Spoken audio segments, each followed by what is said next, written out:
Justice is coming. That comforts my heart. Even though someone may escape that in this life, there will come a day when our Lord will bring it all together.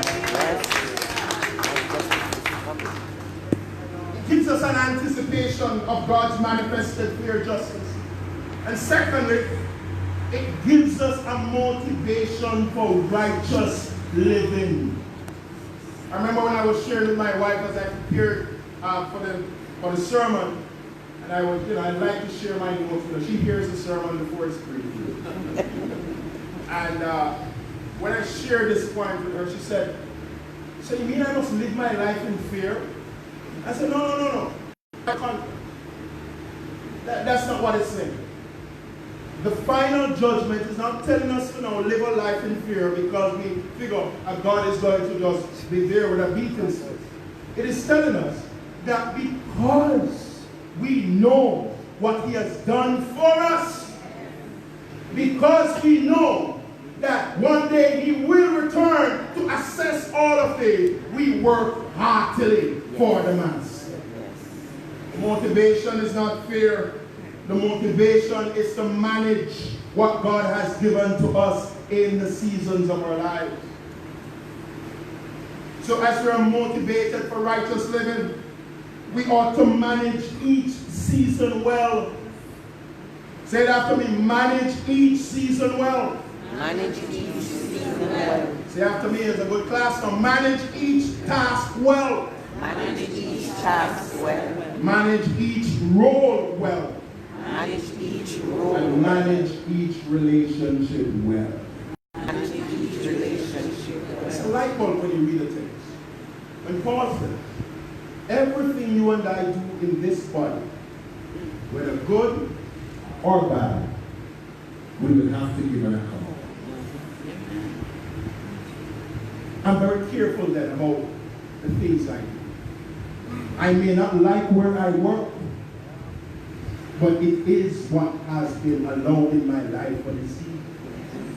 Amen? Amen. I may not like certain things happening, but we ought to do what? Manage every season, relationship, task, and role well.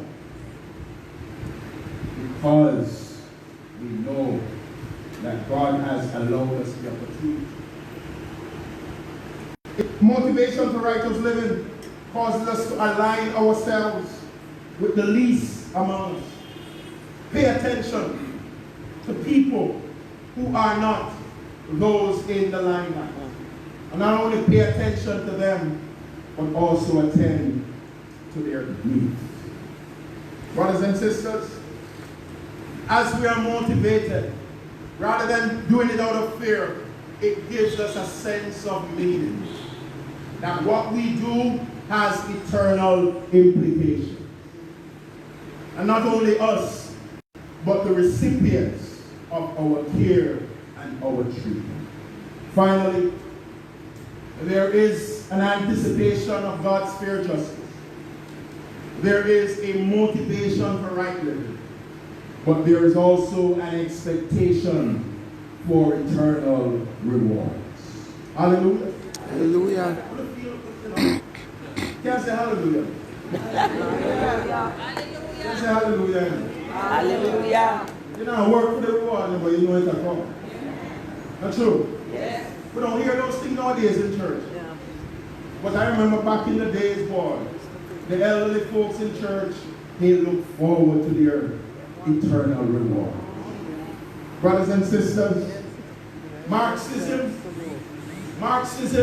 scoffs at our eternal hope. Marxism says that what we do is that we give people an opiate, a drug, because we are trying to let them escape from the realities of life. And so Marxism says what we ought to do is what? Transform this life instead of looking forward to an eternal hope. Well, nothing is wrong, Mr. Mark, with transforming this life. But boy, if we can have two of them, praise the Lord. Amen. We can work to transform what's happening here. But can you imagine, as we work to transform, we know that our Lord will return and He will give to us an eternal reward. Nothing is wrong, brothers and sisters, in hoping for our eternal reward. And what is that eternal reward? He says it in verse 46. They will go away to eternal punishment. That's the sentencing of those who did not fulfill God's righteous ethic. But those who did, he says, to eternal life you shall go. Both the living, both the righteous and the unrighteous will live forever. Question is, what is the quality of that eternity? What's the quality? Matthew says, those who have followed through on God's righteous demands, rooted in their acceptance of his eternal life in the here and now, will experience eternity with him. I tell people, see, hell, as we talk about it, is now a moot issue in a lot of circles. We grew up hearing that hell will be a place of fire and brimstone.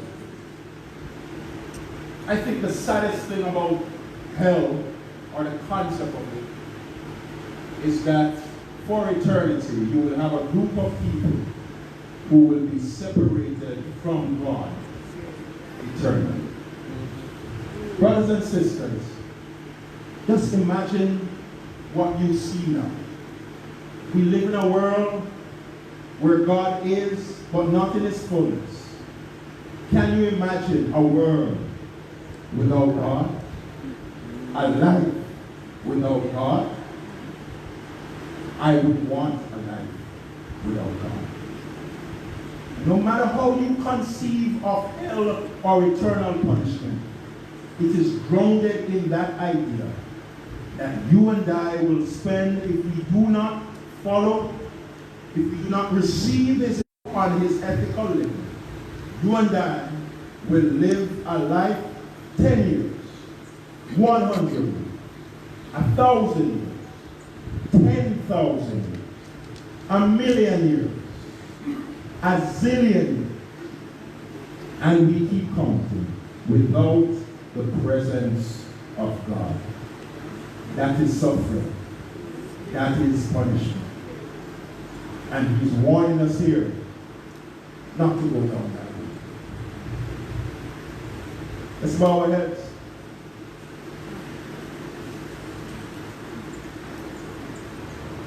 We have an assurance of God's final judgment. Just as how we know that the second coming of the Lord is certain, we are also certain of his final judgment, where he will convene his court through his Son Jesus Christ. And he will ask us to give an account for the life that we now live, for the decisions that we now make, for how we treated the tasks, the seasons, the people that came into our lives. He will ask us to give an account, and then he will make his final ruling. Those who have accepted his eternal life, those who have lived a grace-filled life, receive your inheritance, receive God's eternal life. Those who have chosen not to will depart from him to live an eternity and chaos and suffering. Father, we do not want that for anybody here today. As the heads are bowed, Father, and the hearts are being searched by the Holy Spirit, the words are not here to condemn, the words are here to encourage. We pray, Lord, that those who are in our midst, who have yet to accept the gift of eternal life, that today will be a day where they will consciously say, Jesus, let me give you an opportunity to change my life. I pray, Lord, that those of us who have accepted the gift of eternal life will consider our ways, how we are living, how we are being stewards of the grace that you have given to us. Father, I pray that we will rethink, revisit, maybe change, make some changes and adjustments to how we think about our tasks, our relationships, the roles, the environment. That, Lord, we will raise the bar. Raise the bar. Lord, we will seek to live a life that is a manifestation of your ethical approach. Lord, those of us who are here, who have lost loved ones, who followed you in this life, may our hearts be comforted today, that one day we will be reunited as we anticipate the coming of the Lord. That, Lord, we too will spend eternity with you. We give you thanks, Lord, for hearing us today. In your name we pray. Amen. Amen. As you bow your heads, keep it bowed for just a second. Close your eyes. If you are here this morning, I don't do this quite often, but if you are here and you want to make a decision to follow Jesus today, a conscious decision, offer your life to him, I want you to stick your hand there. So let me consider that. If you are here and you want to do it. And if you are thinking about it, mulling over it, we have our elders, we have our brothers and sisters who are here, who you can approach and say, guide me, disciple me, show me the way to our Lord. We thank God for that. In Jesus' name. Let's stand to our feet, brothers and sisters. God is good. All the time. All the time. God is good. As we come to an end, the children sang a song earlier. That up-tempo one. The heavenly one they sang. You want to start it for me? Let's sing that song and rejoice. Yes, man. When we all get to heaven, that's it. When we all get to heaven, that's It was mixed with it. let's put our hands together and rejoice as we anticipate the next step for eternal. Not the rock one. No, sing the one. When we all get to heaven.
The Lord keep you.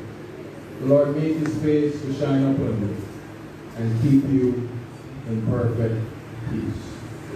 Now I'm going to end it. We're going to sing that last one. And I want to see you move. Yes. Shake the hands. Greet somebody before you go. Amen? Let's do that last one. God bless you, brothers and sisters. You're in Sunday school afterwards.